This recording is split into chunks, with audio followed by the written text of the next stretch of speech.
내 이름은 이주인 시게오. 세상의 어둠 속에 숨어 범법을 저지르는 놈들을 사냥하는 사람이다. 범죄는 욕망을 토대로 한다. 이 욕심쟁이 노인네 같은 이라고 순순히 돈이나 내놓을 것이지. 그 욕망은 무력, 성욕, 권력욕 등 천차만별이다. 그리고 인간의 욕망은 멈출 줄을 모른다. 이제 인생 역전이다. 실컷 놀아주마. 하나의 욕구를 채우면 또 다른 욕구가 끌어오르기 때문이다. 이렇게 욕망에 잠식당한 사람은 반성이란 걸 모른다. 거기 서라!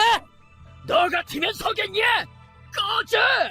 끊임없이 끌어오르는 욕망을 채우기 위해 계속해서 죄를 저지르는 것이다. 하지만 놈들은 잊고 있다. 자신의 욕망으로 인한 피해자가 있다는 것을. 경찰들은 절대 못 찾아. 찾았다. 여기 살고 있었군. 그리고 그 가족들이 영원히 자신을 원망한다는 것도. 욕심쟁이는 이놈이잖아. 일단 시력부터 뺏는다. 경찰한테서 도망쳐도 나 이주인 시게오한테서는 도망 못 가. 사법의 심판을 받지 않은 놈을 기다리는 건 무법의 심판뿐. 몸이 박살나는 기분은 어때? 이제 그 더러운 손버릇은 좀 고쳤겠지? 극한의 고통을 주어 유족들의 원한을 풀어주는 것이 이 고문 소믈리에의 사명이다. 이런 내 사명 때문인지 오늘도 사무실에는 원한을 가진 사람이 찾아왔다. 자, 드시죠.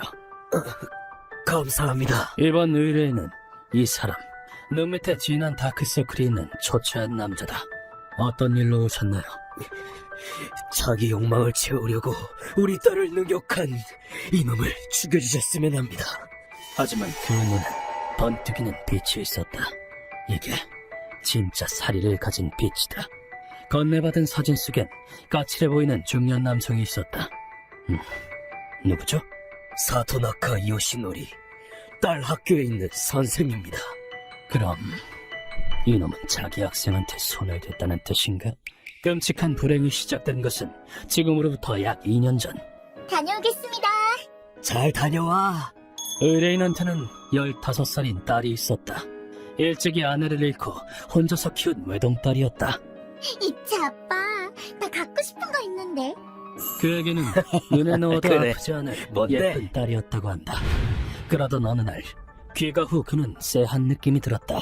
아빠다. 항상 마중 나오던 딸이 없었던 것이다. 처음엔 자고 있나 했지만 그것도 아니었다. 이상하네. 이렇게 늦게까지 안 들어올 리 없는데. 밤 9시를 넘은 시각, 중학생이 돌아다닐 시간이 아니었다. 의뢰인은 딸이 걱정되어 바로 경찰에 신고를 했다. 저기 딸이 아직 안 들어와서요. 그러셨군요. 따님의 정보를 알아야 하니 서로 한번 와주시겠습니까? 경찰서에 사진 등의 정보를 준 뒤 딸이 무사하길 바라며 집에 돌아왔다. 하지만 현실은 매정했다. 발견 당시엔 수갑이 채워져 있었습니다. 아마 납치당한 게 아닐까 싶습니다. 이럴 수가. 안 돼! 다음날 딸은 끔찍한 모습으로 발견됐다. 딸은 고속도로에서 트럭에 치여 죽었다고 한다. 눈에는 체르 스프레이를 맞은 흔적이 있었습니다. 그리고 강간당한 흔적도 있었고요. 세상에. 아마 도망치려고 뛰어내리다가 사고를 당한 것 같다. 경찰은 바로 수사를 시작했지만 증거가 너무 없었다. 시체에 짐은 안 남아있었어? 네, 장갑을 끼고 있었던 것 같습니다. 상습범일 가능성도 있습니다. 현장은 이동하는 차 안, 게다가 실체에도 범인의 것이라고 추정되는 흔적은 전혀 없었다. 난항을 겪는 수사에 기다리다 지친 의뢰인은 독자적으로 범인을 찾아 나섰다. 내 딸이 없으니 이제 잃을 것도 없다. 모든 걸 다 잃더라도 반드시 놈을 찾아내겠어. 그는 딸을 위해 모아둔 돈을 모조리 꺼내 죽을 각오로 뒷세계에 발을 들였다. 동류의 사정은 동류가 제일 잘한다고 하더니 그쪽 세계엔 듣도 보도 못한 정보가 넘쳐났다. 이 근처에서 수갑을 쓰고 그런 짓을 하는 놈은 그 녀석밖에 없어. 이 자식이 내 딸이. 돈을 아끼지 않고 정보를 모으던 그는 결국 어떤 남자를 찾게 된다. 그건 바로 딸 학교 선생인 사토나카 요시노리였다. 범인당일 놈은 예전부터 눈독 들이고 있던 당신 딸을 학교 중에 납치했어. 근데 목격자가 없었다고! 말을 건 건 학교 안에서였으니까 딱히 이상할 게 없었겠지. 그리고 교묘한 말로 자신의 차에 태우고 딸을 고속도로까지 납치.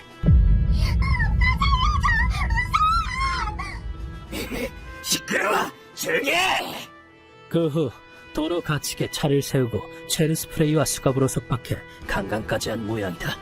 자료에는 딸을 친 트럭 기사가 죄책감에 시달리다 감옥에서 자살했다는 내용도 쓰여 있었다. 일단 정보 자체는 확실해. 근데 아직 경찰에 신고하지 마. 왜? 불법 루트로 손에 나온 정보잖아. 잘못하면 당신이 잡혀가. 아니면 내가 직접 딸의 원수를 갚아주겠어. 그럴 필요 없어. 내가 실력 좋은 전문가를 소개해줄게. 이렇게 해서 그가 내 사무실까지 오게 된 것이다. 좋아. 이제 어떻게 된 건지 알겠군. 방금 하신 말씀 전부 사실이 맞습니까? 조금 있으면 경찰들도 다 알게 되겠군요. 그러면 범인은 법의 심판을 받게 된다. 그게 당연한 일이다. 하지만 이걸 나한테 맡긴다는 건 그도 무법의 심판에 대한 업을 떠안겠다는 뜻이겠지. 전부 사실입니다. 전 그놈을 법에 맡기고 싶진 않아요. 나는 각오를 묻기 위해 애써 살기를 드러냈지만 그는 미동도 없이 받아들였다. 범인이 경찰에 잡힌다고 해도 죄목은 유괴 폭행뿐입니다. 살인자는 아니에요. 형사랑 변호사들한테도 갚았습니다. 다들 놈은 15년 정도 살고 나올 거라고 하더군요. 저런. 그리고 그 다음 순간 의뢰인의 얼굴은 마치 괴물처럼 변했다. 미친 거 아니야? 내 딸 목숨은, 순결은 그렇게 가벼운 거야? 죽어서 갚아! 죽음으로 갚으라고! 그것은 영혼의 통곡이었다. 의뢰를 받지 않으면 그는 직접 놈을 죽일 것이다. 부당하게 소중한 딸을 잃은 그가 직접 손을 더럽히는 걸 보고 있을 수는 없다. 알겠습니다. 의뢰를 받도록 하죠. 감사합니다. 잘 좀 부탁드립니다. 이때를 위해 우리 고문 소믈리에가 있는 것이다. 저지른 죄에 비해 법이 정한 벌이 가볍다면 무법을 써서 수지 타산을 맞춰주는 게 우리 역할이다. 각오해라. 내 심판은 법처럼 가볍지 않으니까 넌 이제 무법의 심판을 받게 될 거다. 선생이라는 지위를 이용해서 제자한테 손을 댄 놈은 살 자격도 없다. 사토나카의 신병을 확보하는 건 쉬웠다. 방과 후는 단죄의 시간이다. 네 인생은 이제 끝이야. 자기가 학생을 죽인 그 학교에서 아직도 당당하게 선생질을 하고 있으니까 말이다. 그렇게 놈을 고문실로 데려와 전용 모래사장에 하반신을 묻었다. 선생님, 다 됐습니다. 좋아. 그럼 깨우자. 나는 준비해둔 적당한 크기의 돌을 집어들었다. 그리고 그걸 놈의 면상에 온 힘을 다해 내던졌다. 일어나 짐승 새끼야! 방금 건 연습도 할 겸 깨우기 위해 던져본 거였다. 일석이조군. 내 모닝콜로 놈은 멋지게 눈을 떴다. 코가 완전히 구부러졌지만 이렇게 된 쪽이 더 잘 어울리는군. 여긴 뭐야? 너희는 누구고? 이건 납치 강금이야! 범죄란 말이다! 네가 학생한테 한 짓을 따라한 것뿐이야. 시끄럽게 굴지 마. 역시 짐승 새끼다. 자기가 한 짓을 끝까지 모른 채 하다니. 그래도 일단 물어볼 건 물어봐야겠지. 선생이면서 제자를 유린하고 결국엔 죽게까지 만든 것에 대한 후회는 없나? 양심이 있다면 미안해하겠지 싶었지만 놈의 대답은 극악무도했다. 네가 뭔데? 교사가 얼마나 스트레스 받는 직업인지 알아? 그 정도 혜택은 받아도 된다고! 뭐? 그리고 내가 죽인 거 아니야. 트럭이 친 거잖아. 이 새끼 닥쳐! 니놈 때문에 그 선량한 트럭 기사는 스스로 목숨을 끊었다고. 이런 놈은 이가 있으면 헛소리를 짓거려야 되기 때문에 다 뽑아버렸다. 이렇게까지 썩은 놈일 줄이야. 역시 법은 놈한테 너무 과분하다. 네가 무슨 짓을 저질렀는지 알게 해주지. 루카와! 네, 준비됐습니다. 피해자와 유족의 슬픔, 그 몸에 똑똑히 새겨주겠어. 나와 루카와는 준비해둔 주먹만한 돌을 쥐고 놈을 향해 던졌다.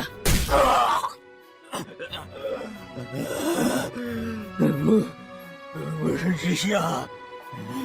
궁금해? 네 놈을 투석형에 처할 거다. 놈은 내 말을 듣고 단숨에 빗기가 가셨다. 사회 선생이라 그런지 이 형에 대해 알고 있는 모양이다. 투석형은 고대부터 행해졌던 처벌 방법 중 하나다. 죄인의 하반신을 묻어 움직이지 못하게 한 다음 여러 사람이 돌을 던지는 간단한 형벌이다.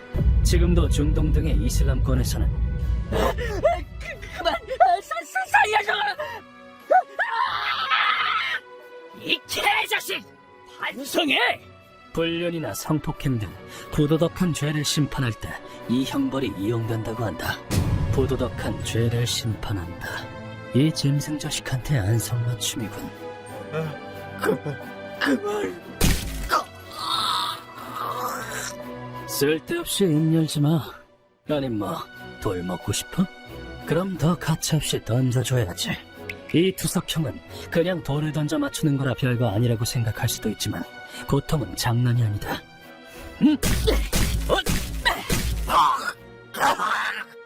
성인 남자가 전력으로 던지는 돌을 맞으면 뼈 정도는 쉽게 부러진다.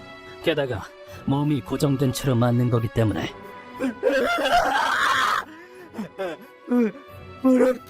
내 무릎! 힘이 제일 많이 들어가는 무릎 관절은 모래 속에서 박살나 고통은 더 심해진다. 그렇게 계속 던졌더니 참다 못한 사토나카가 살려달라고 빌기 시작했다. 잘못했습니다. 용서해줘. 이제 왔어? 하지만 나도 슬슬 돌 던지기가 귀찮아졌다. 그럼 어떤 죄들을 지었는지 한번 들어보실까? 네 놈이 지금까지 손댄 학생은 몇 명이냐? 솔직히 대답하면 용서해주지. 20명입니다. 솜씨가 좋길래 초범이 아닐 거라고 예상했지만 이렇게나 많을 줄이야. 그래, 그럼 용서해줄게. 근데 왜 돌을 짚을 겁니까? 응? 왜냐니? 내가 용서해주는 건 처음 저지른 것뿐이니까 19인분은 아직 남아있어. 니놈이 능욕한 아이들의 고통과 슬픔, 이 무법의 심판으로 맛보게 해주마. 그 뒤로 몇십 분간 더 돌을 던졌더니 놈은 결국 죽어버렸다. 이런 건 학생 때 이후로 처음이군. 좀 아프네. 선생님, 얼음찜질이라도 좀 하시는 게... 과연 세계 최고 클래스의 처형법, 힘이 꽤 필요하다. 사법은 형법이나 가해자의 인권을 너무 생각한 나머지 때때로 피해자의 심정을 헤아리지 못하는 경우도 있다. 그 원통한 목소리를 듣는 것 또한 내 임무다. 그렇지만 내가 하는 일은 무법의 사형. 사법과 달리 정당성 따윈 없다.